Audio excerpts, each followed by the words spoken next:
If you look at this paradigm, you will see immediately that there are 1, 2, 3 kind of levels. So Samhita texts very far away from us to 2500 BC at least. And Brahmanas are in the period 1000 years later, and then together with Aranyakas, and then Upanishads follow their time. They're kind of incorporated into Brahmana's literature. And then we have a jump into another time. Sankhya marks a new level of or beginning of the mental structure of consciousness, which creates a new mental approach to knowledge. Before it wasn't only mental. Consciousness was viewed mainly as faculties of consciousness. In the Upanishads and Aranyakas, and even Brahmanas, in Samhitas, these faculties were of cosmic nature. They were not of the individual nature. So what do you mean by that? This is where, because you've mentioned this before, is I understand them being faculties of consciousness, but I don't understand when you say, well, they're universal powers. They're not, you may not use the word powers, but they're universal in nature, not individualized. And I don't understand what you mean by that, or haven't understood what you mean by that. Individualized means we already speak about them as our own faculties. So to say, seeing, hearing, speaking, thinking, these are the faculties which are individualized. About consciousness, about them in this manner, Upanishads are speaking as individualized faculties. Though faculties are of universal Purusha, they're still individualized in our framework and become our own, so to say. In the Samhitas, it is not like that. They are not individualized. They invited as cosmic, and they invited into our individual frame, but they invited and to be cosmic, to stay cosmic, and to widen our scope and to make it cosmic.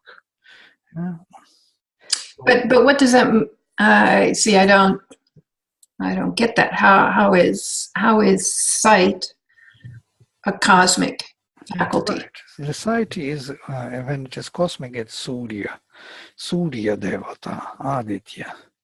So when Aditya manifests or rises within you, your vision becomes the divine vision, cosmic, all-seeing eye. Or Okay, I see what you're saying. I see what you're saying. So Indra, the faculties are the gateway to a deeper a deeper awareness of consciousness that is universal in that it's, well, I mean, everything's divine, but it taps into, I keep wanting to say, kind of universal divinity. So they're gateways. They're gateways to deeper perceptions that are universal, that have universal truth. Right. And they are, when they manifest in you, they manifest. That's why rishis speak about manifestation of them in all of us. They always refer to us, in us, for us, and so on, for human beings. Dvipade, Chatushpade, for the Dvipad and Chatushpad, for everyone. It's never, their manifestation is invited not for myself, not for me to understand, yeah? But for us. That is their cosmic nature. Okay, say that again, because you lost me on that one. The cosmic nature is not only that they will be manifested cosmically in me, but in us, in all of us, in all human beings and all animal kingdom and all the, plants. And it is not only about the humans and not only about animals or someone, all creatures, all.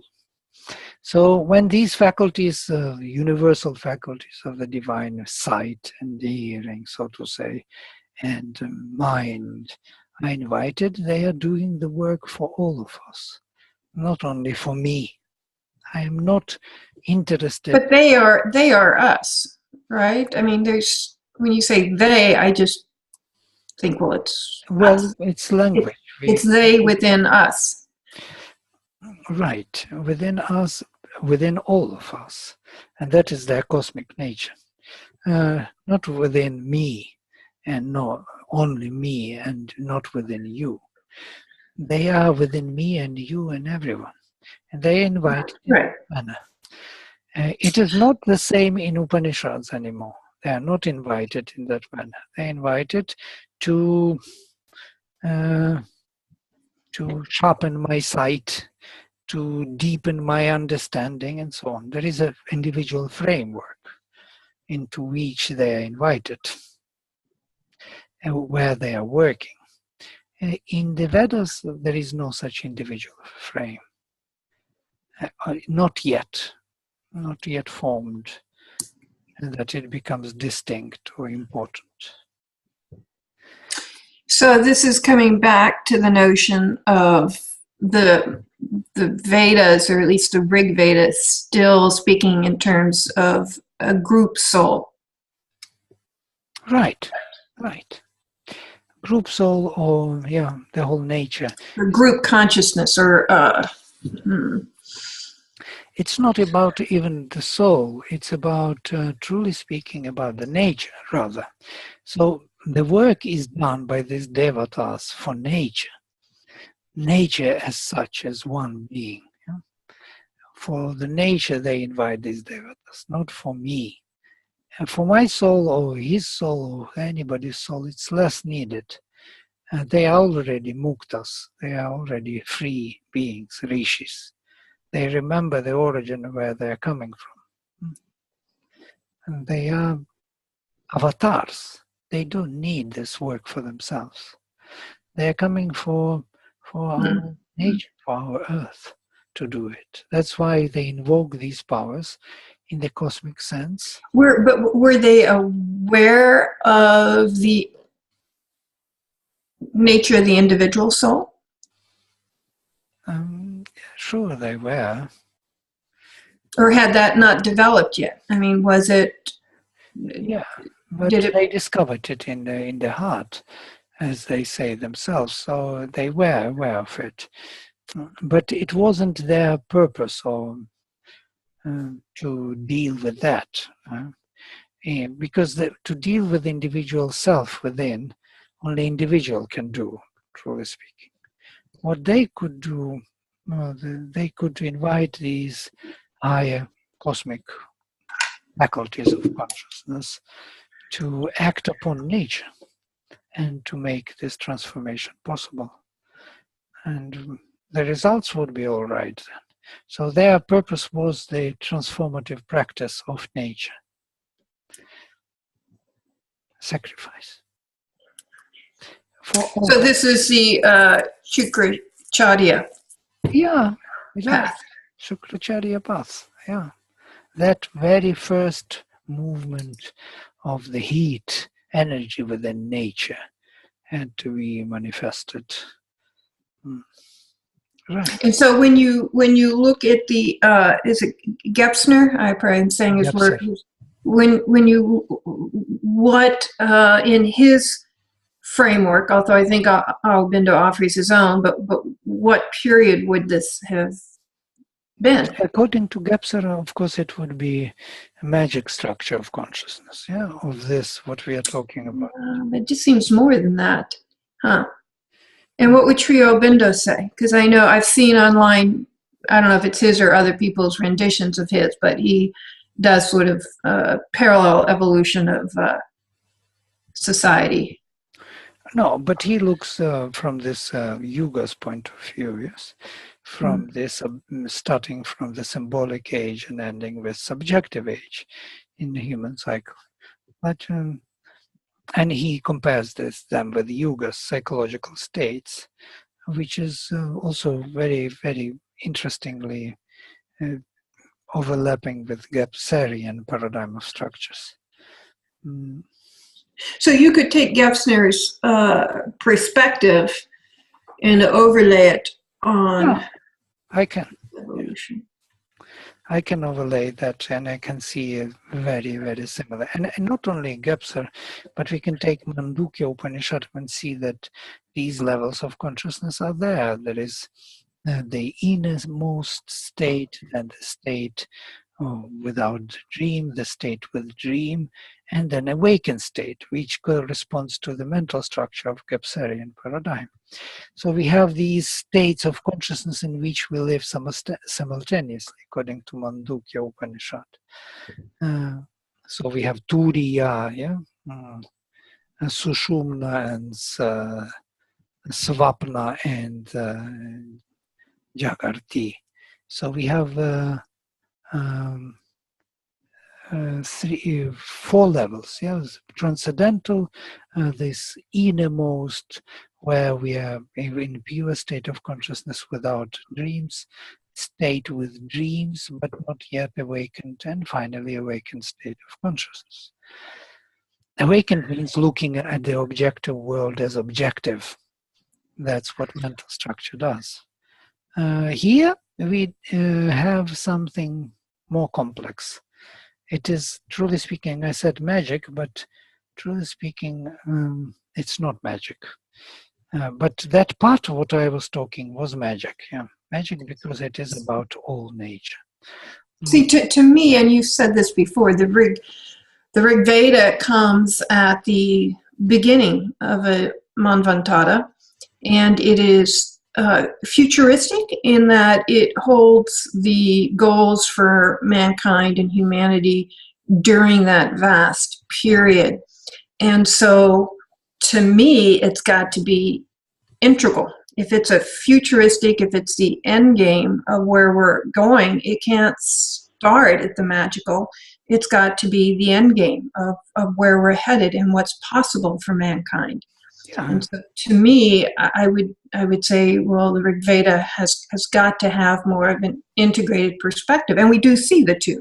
We do see both approaches. And so the magical starts more with the Brahmanas. Now we start from scratch, so there's our future vision in the Rig Veda. And now how do we get there? Well, we start with maybe, the Brahmanas and the close kind of connection that even the Brahmin caste, to me, they understood the magic of the outer sacrifice, right? And then we proceed, and I haven't played this whole out, but it just seems to me that we can't start with the magical with the Rig Veda, that's the end game, and we start with the magical more with the Yajur Veda and the Brahmana texts, and then we move through his paradigms. I don't know. That's my thoughts. Right. No, I agree with you that when I said magic, I meant only in relation to this, what I said, that application to the nature. When you analyze what is integral paradigm, integral structure of consciousness, you will see that in his definition, it has this transparency in which all the structures are present. Right. In efficient way. So magic will be there efficiently present, and there is nothing wrong mentioning magic in the Rig Veda, because there is magic structure of consciousness present, efficiently present, not deficiently. And the same with mythical, it is present, and mental is well developed. Language is highly developed. So we have all structures present, and that's how we know that it is really integral structure. We know it because it can't be otherwise. By definition, how it could be magic if there is a highly developed mental language, or even objective concepts and so on. And not only that, but also there is a mythical movement of aspiration, of mantra and so on, which shows us that there is a highly developed mythical structure. So most probably this identification with Brahmanas, which are moving into the magic, and then Upanishads are more drifting towards mythical, whereas Sankhya and Yoga are already becoming mental structure, Shastras. Sounds nice, yeah. Only it is. It sounds possible, it sounds possible, but there's always, a great deal of overlap as you're transitioning to one to the next. So there's never, a clean split or shift. There's always just the movement towards, a directional movement towards. And so, you can never just say pure magical to me, or pure mythical, or pure, because this transition, and each new one brings with it the valuable components of the, if we're going to end up integrated, hopefully we're integrating as we go, so that we don't have to do all the integrating at the end. So we would like to see, ideally to me, we'd like to see components of the previous ones in the current. Now, I don't know about the mental. It seems like we kind of lost touch with a lot of it. But maybe, maybe that's where the Puranas and the I don't know, there's, maybe that was such a hard shift. Pardon? Darshanas, Shastras are very mental. They're supremely mental. Sankhya is absolutely mental. We have all the... Well, the Puranas, I'm just thinking we have a lot of mythology in the Puranas. Mythical stories, yes. Yeah. And Tantra, I don't know, to me that, but why would there be such a clean cutoff? What happened that we did such an abrupt switch to the mental without any valuation? I mean, I do this, I did this opening, I think I mentioned to you, and I'm happy to send it to you. It's not anything great, but I did this opening chapter on the Atharva Veda and the classical scriptures, and actually started with the Rig Veda, just in terms of healing and medicine. And what I was talked about is, you read the Atharva Veda, right? It appears to be very magical, and it's got components of mythology. And I'm just going to say, I have no proof of this, so I'm just going to say what I sense, that the Ayurvedic community totally cuts itself off from the Atharva Veda, wants no association with it, sees it as arcane, barbaric. That's not where, even its Sampradaya doesn't mention Atharva Veda. It comes from Indra and the Ashvins. But, as I show in my chapter, they didn't, at least Charaka did not totally diss the Atharva Veda. There are segments in there where he totally talks about possessions of demons, and about, the physician must first know the Atharva Veda. So we did see some, we saw a huge transition to the mental framework in the classical Ayurvedic texts, but there are pockets where there must have been some value acknowledged from the old structure of healing. And so they, some of this is, clearly it's kind of buried, if you will, but it's there. And so we see that transition and kind of incorporating or acknowledging the value of that, and then, so how do we see that, Phyllis, when we get into Sankhya or yoga, are there no pockets there that incorporate some of the older, some of the magical or mythological, or is it really truly a clean cutoff? It's a big cutoff, which is leading towards totally different paradigm of thinking, that is mental structure. Sankhya presents all these tattvas, the elements, in a very systematic and conceptual way. So there is a conceptualization taking place and taking over any other intuitive way of thinking. So we have a cutoff with starting from 600 BC, definitely, and not only in India, but all over the world. Right. We have all these great religions coming up, Buddhism, all these new religions. All over the world we have Greeks. They they deviate from Socrates comes into being. He and Plato condemns the bards of the old who are singing them about the origin, that we come from somewhere from Olympus. So they don't want to know this anymore. They don't want to believe in Olympus. They want to measure things, to weigh them, to measure them, and to decide what they are made of. This is the approach starting from 500 BC at least all over the world. But how does this happen? How does this happen that there is such a clean cutoff and there's not much evidence of some societies integrating the I mean, I just don't understand what shifted. There had to be an energetic shift for this to happen worldwide. There's something severe happened. Not severe isn't bad, just, very, very notable for that to happen. Yes, there was such Gumilov who wrote the 3 volumes of Ethnogenesis and Biosphere of Earth, and he says about this period 500 BC that there was he calls it passionar shift or impulse. Passionar, he's coining his language, the very powerful energetic shift on the whole earth, on the line he shows the periphery where this shift took place. There were a few such impulses on earth which changed civilizations. This was one of those. What was behind that? What does he attribute that impulse? What gave rise to that impulse? He doesn't know. Nobody knows this. I didn't know if he had his theory as part of his... Yeah, he can see it, that it takes place immediately in many of the countries on one line. But who gave that impulse? Nobody knows. It was there. Maybe Jyotisha. We have to check which Jyotisha. What was there, the shift? What was going on with the planets? Right. It's major. It would have to be a new planet being discovered or some new energy coming into the universe. It would have to be something like that.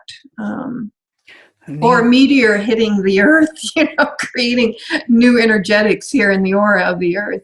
Maybe. But, very interesting. But it doesn't mean that even being born, this mental structure, in the Greek mythology, it's beautifully described in terms of that Athena is born breaking from the head of Zeus. She is breaking the head of Zeus to be born. This breakthrough, yes, is the way how mental structure works.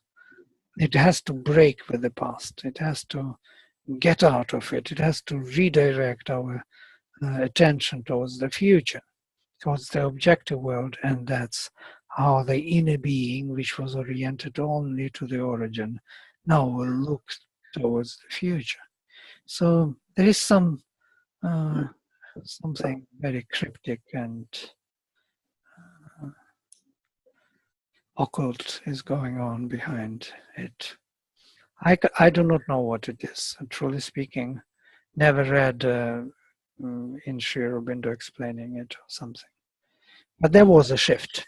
So yugas are there. Maybe we can speak about yugas. So Kali Yuga is that yuga which brings this into final development, the mental structure of consciousness, where the truth, the inner truth, is totally neglected, and we are living only in the outer world. Our consciousness is oriented to outside, and the inner is not connected. Our cow of Dharma is on one leg, on the physical leg being. Yeah, it's got to be some movement like that, I would think. The Yuga, Kali Yuga, hitting the bottom or diving to the bottom of the curve before we start back up. Yeah. But it is necessary to work out all these legs of the dharmic cow, because then only we can really reintegrate them into great integration. And in that sense, of course, Veda is integral because it comes from the previous Manvantara as the plan for the next Manvantara. Yeah? Plan of the group soul to engage and to do something. And that's why it is integral. I have even an article written on it.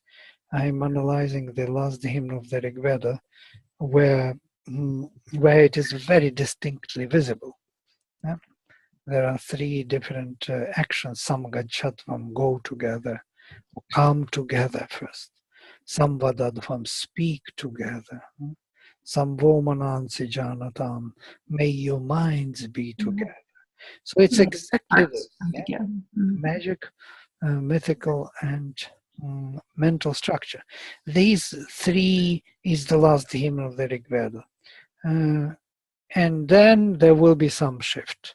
If you do these three, not belittling one of them by the other or making deficient, but letting them all stay and contribute to the knowledge. Then, so maybe you have to go deeply, maybe in order to go deeply into one, you must let go of any preconceptions or learnings of the previous, that you have to totally be, to be totally open to a new paradigm, you have to let go. Maybe the integration comes after rather than as you're moving through it, to learn them intimately and deeply, individually, and then to integrate, then to see the commonality or to integrate at the end. I had always envisioned integration as you're going as the logical way to do it, right? The rational ways, don't lose it. Bring it with you and integrate. What can fit and what can add, and then there's not all that work at the end. But maybe it is more less. Maybe you have to do one totally at a time, and then integrate at the end. I mean, these are just random thoughts, but it's a different perspective because I just never envisioned that, the integrating coming. It just doesn't seem to make sense to integrate at the end unless the only way to learn, to open these different channels is to go deeply within them without any bias or prejudice from other channels, or ways of doing things. Right. No, you are right from the mental structure perspective. You are totally right. How else we could really integrate them if we kind of hold on to the mental structure of consciousness? Then it has to be a result, kind of something, the silence after the debate, where they all kind of come together. Silence after the storm. But in the calm after the storm. And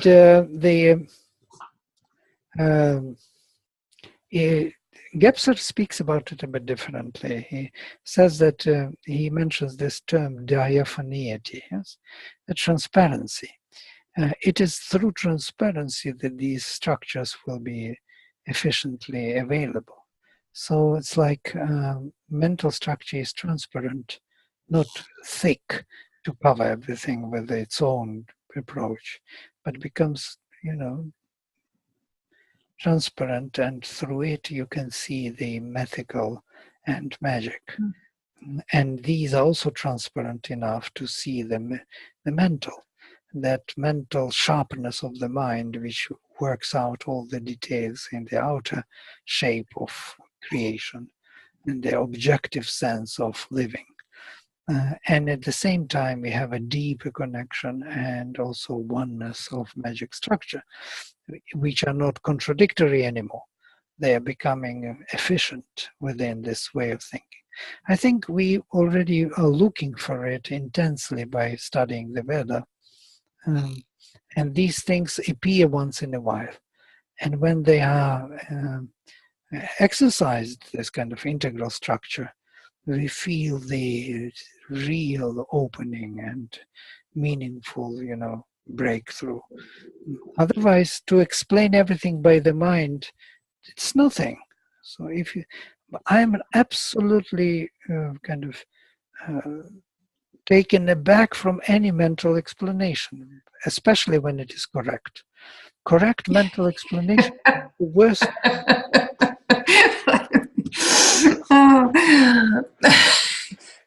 If it is incorrect, there is some hope, But if it is correct, if it's incorrect, there's still more to learn.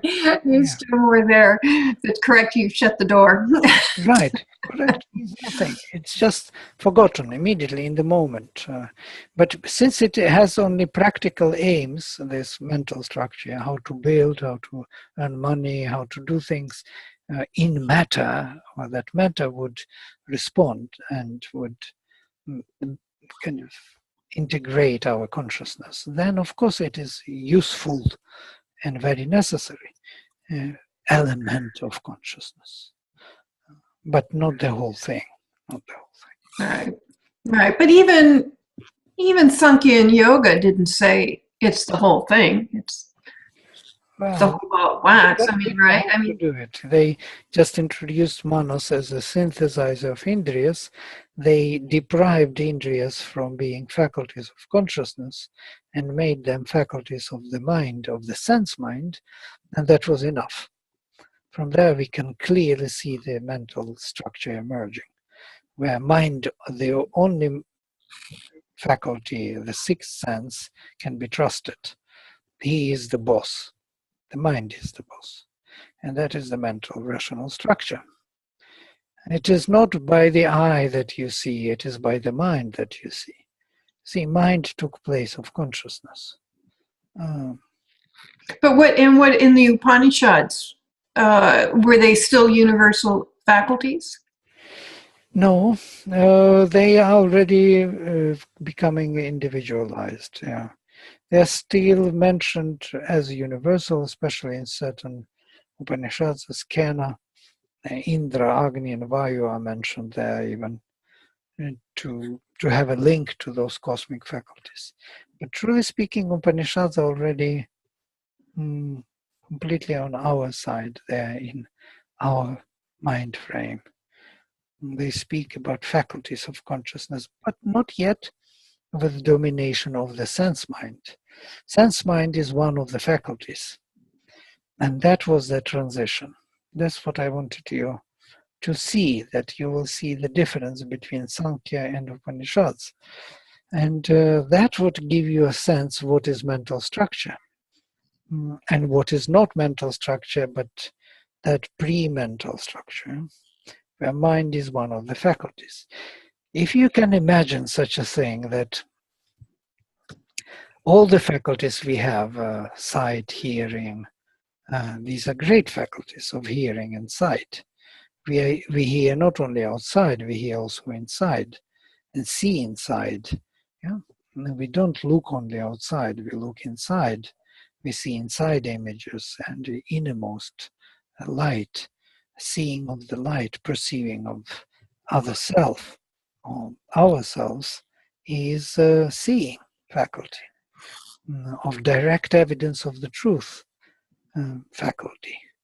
And hearing is of that indirect or direct sense or meaning of all the relations, from the innermost to the outer. So these faculties became completely determined by the sense mind. So now the sense mind decides for us what we will see and hear, and what we will speak and think. And that is basically... okay, so you're saying then what's... Okay, so I just got a little glimpse of what you were saying. So what happened is that when the mind gets introduced as sort of the parent of the Indriyanas, then only what fits within the mind and can be rationalized within the mind can be seen or heard or smelled. Before that, they were on equal par, so they could hear on all levels and they could see on all levels. But when minute they come under the mind, then they have to operate within the construct of the mind, which is, if you can touch it or see it or taste it, then it's real. Otherwise, so yeah, okay. So is that what? So when the mind becomes dominant, then it tells the Indriya. It only allows through it what it can accept from the Indriyanas, which is okay. So, and that happened in Sankhya. Yes, Sankhya determined this. I will show you. And before that, so in the Vedas, technically in the Rig Veda, they were all on.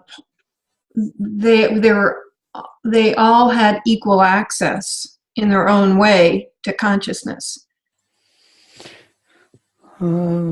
Yeah, well, let us look at this. It will explain. Yes, there in the Veda is another. If you understand this shift from faculties where they are representing consciousness to the faculties when they become indriyas of the sense mind, only, so to say, depend on the sense mind synthesis and combination and choice, then if you see this shift, you will understand, I don't know, nearly everything what is there to understand what happened to us, why we became so blind to our inner spiritual reality and consciousness.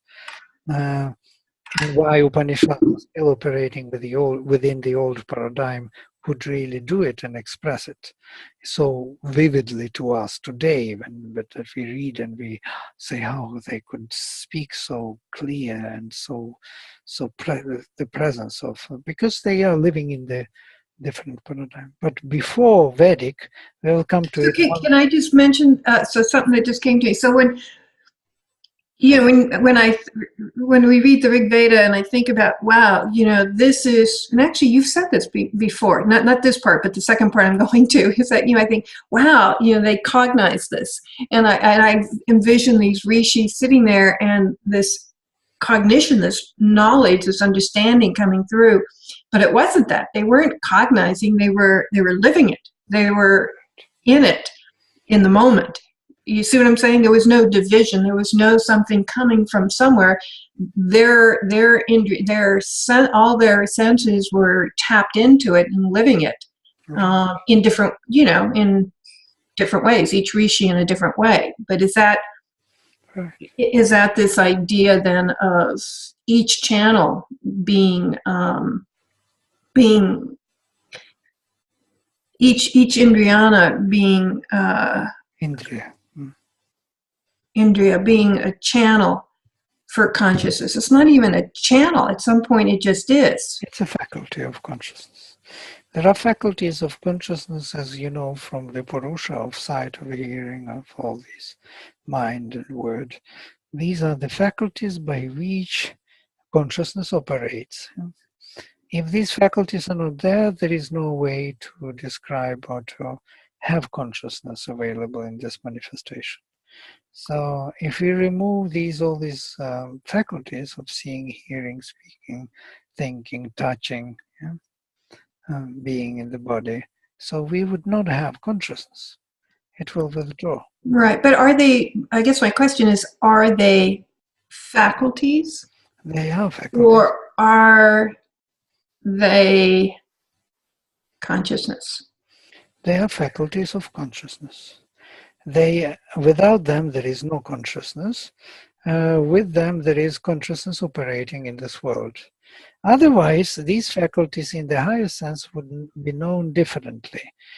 Consciousness on the higher level, where there is nothing to see objectively, where there is no world, objective world, operates differently.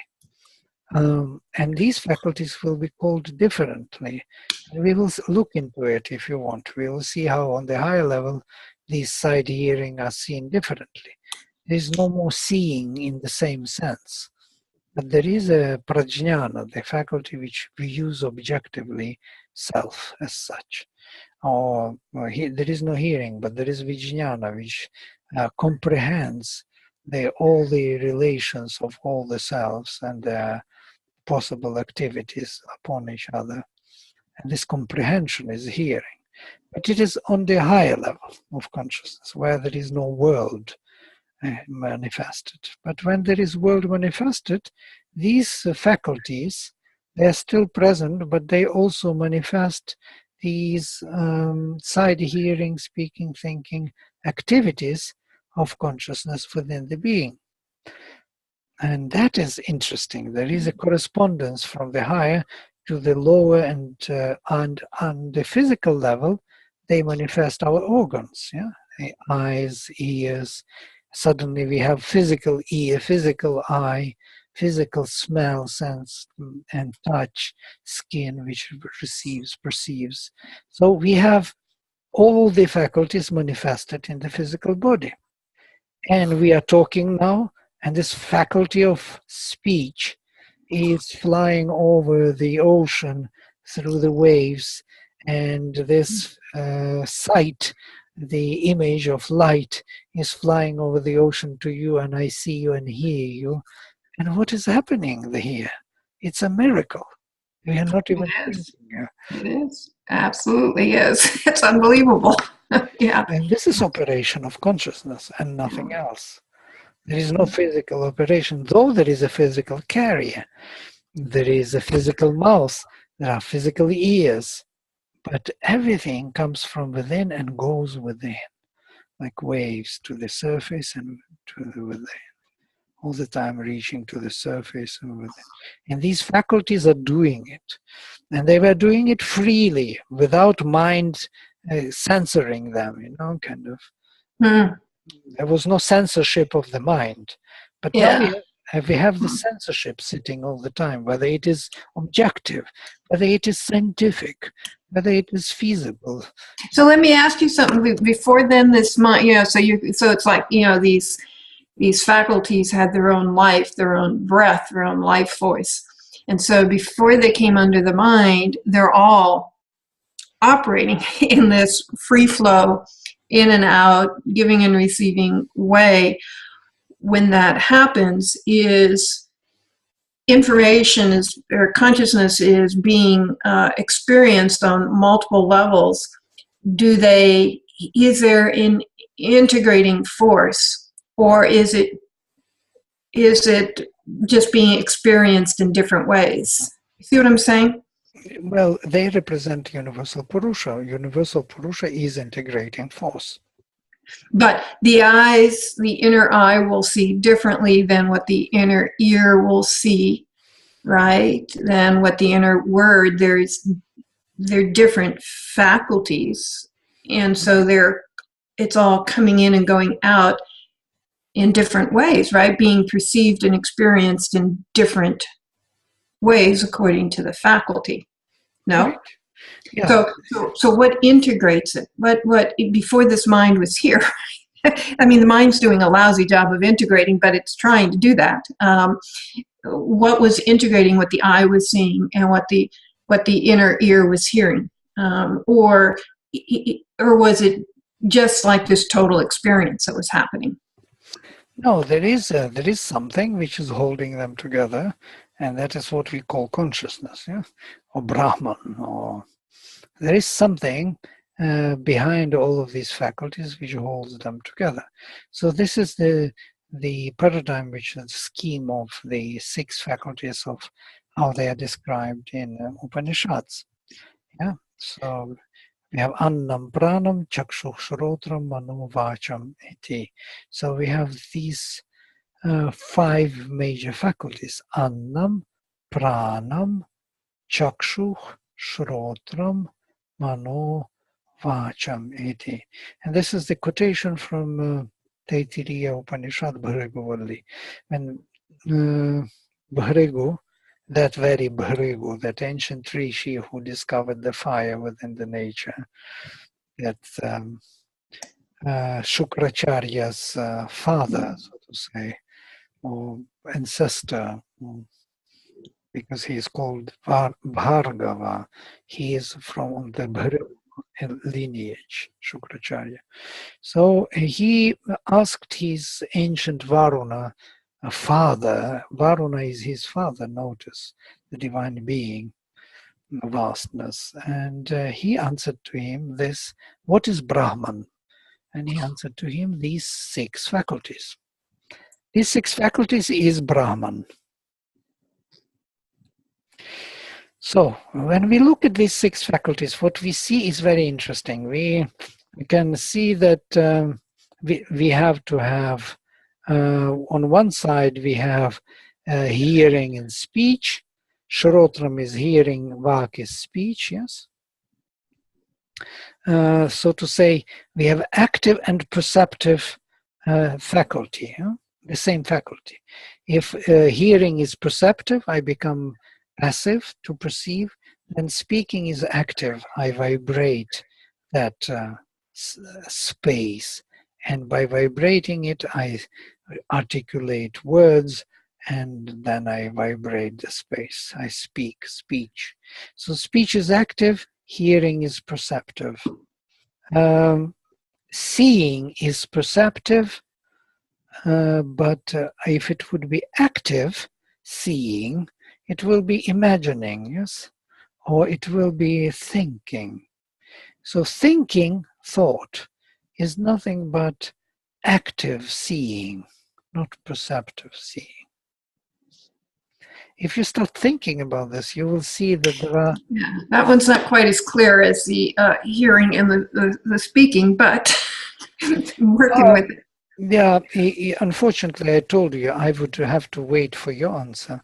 Usually I wait for what you think would be active seeing.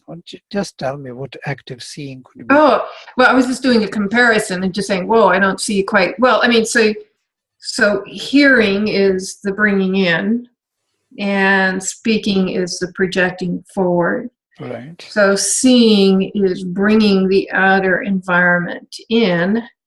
Right. Becoming a passive, becoming perceptive, becoming inactive. And if you have to act by seeing, what would you do? How you actively could see? How can you see by activity? Not perceive, but act by seeing. I know what you're saying. I'm looking outside at that tree and thinking, well, how would I'm bringing in the sight of that tree. Yeah, how and could if I had to proactively do it? How can you see actively the tree now? Just turn your head away from the... Well, I guess you picture it, or you imagine it, is what you're saying. Exactly. Yeah. You will be thinking it. And thinking that imagining form, creating form in your mind. You will be forming it, you will be shaping it in your mind. Yeah, but it's not really going out like voices going out. It's not quite equivalent to hearing and speaking. Not necessarily out. You can speak to yourself inwardly without going out even. Well, but I'm saying speaking is going out, right? Hearing is coming in. Speaking is activating. Is going out. Is like you said, energizing the aura around you. You know, seeing is taking in, but picturing it isn't going back out. It's just keeping it with it's just retaining it, if you will. So I'm just saying, I don't mean to belabel it. I'm just saying it's not quite the same movement as the hearing and the speaking. It seems to me. Speaking is easier to see. We are not used to see that we have active seeing, and we can't really truly. Well, active seeing and imagining, I can see, but when we voice, we're putting something out there, outside of ourselves. Mm. We're not doing that when we imagine. We're just imagining in here. There's nothing going outside. There's not an outer movement. There's an inner conceptualization that's taking place. Very nice word, conceptualization. Conceptualization can be communicated by the voice. Yeah, well, by the voice, by the picture. You can draw the picture by the hand. You can write the text. You can... right, but that's not conceptualizing. You still have to do one more thing in order to put it out there. You have to voice it or draw it or do something. Yeah. I don't really mean to belabel it, but like I just said, it's just not quite as distinctive as the hearing and seeing. But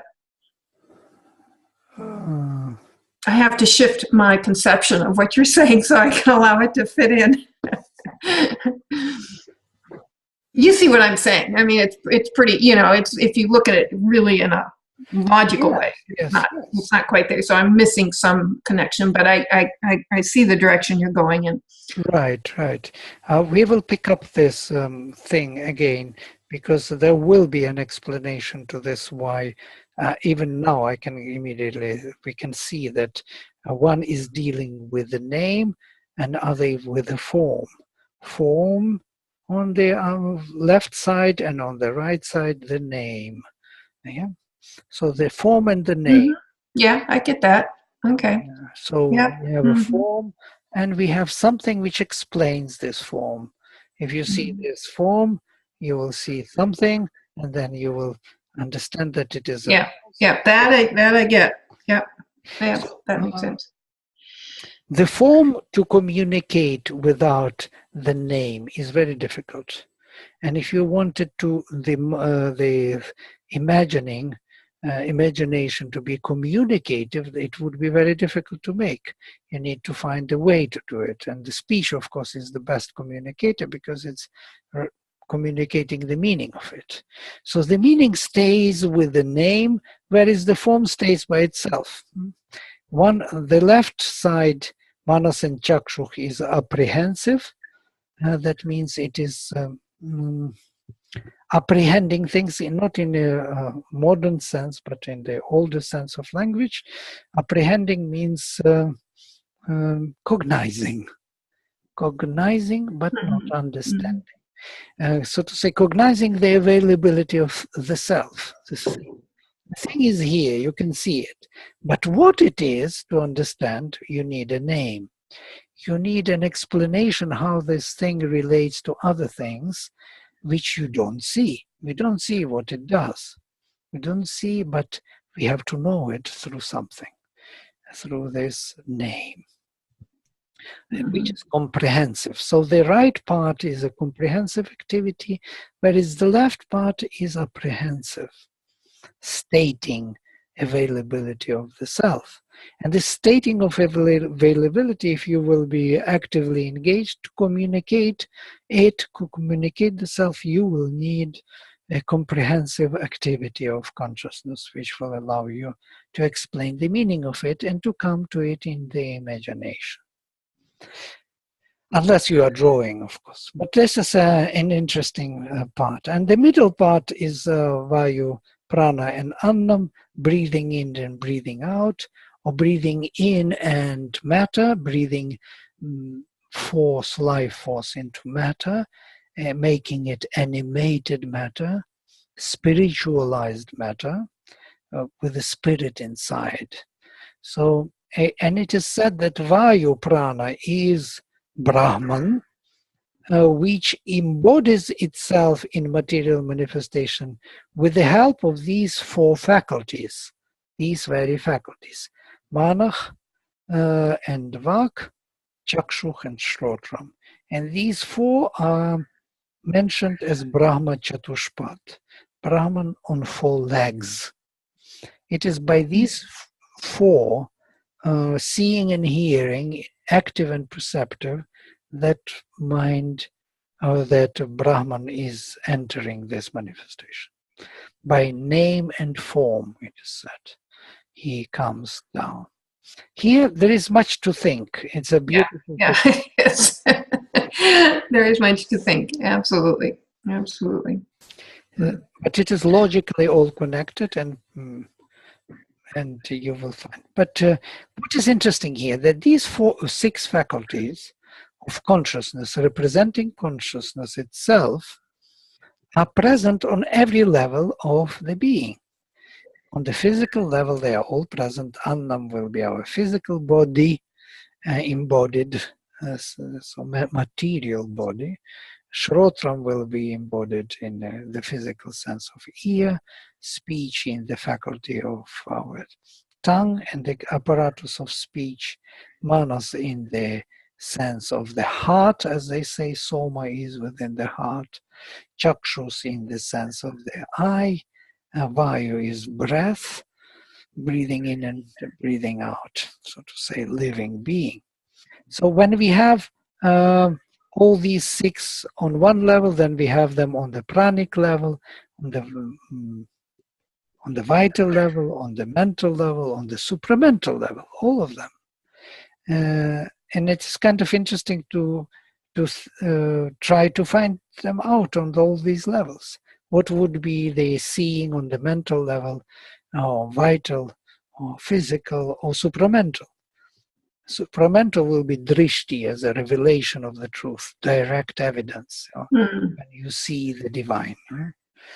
And on the mental, it will be exactly this conceptualization and seeing concepts, seeing formulas, mathematical, seeing, I do not know, music even, seeing musical notes as music, seeing anything which is mentally expressed as meaningful, seeing it, cognizing it, or recognizing it, that is a good word.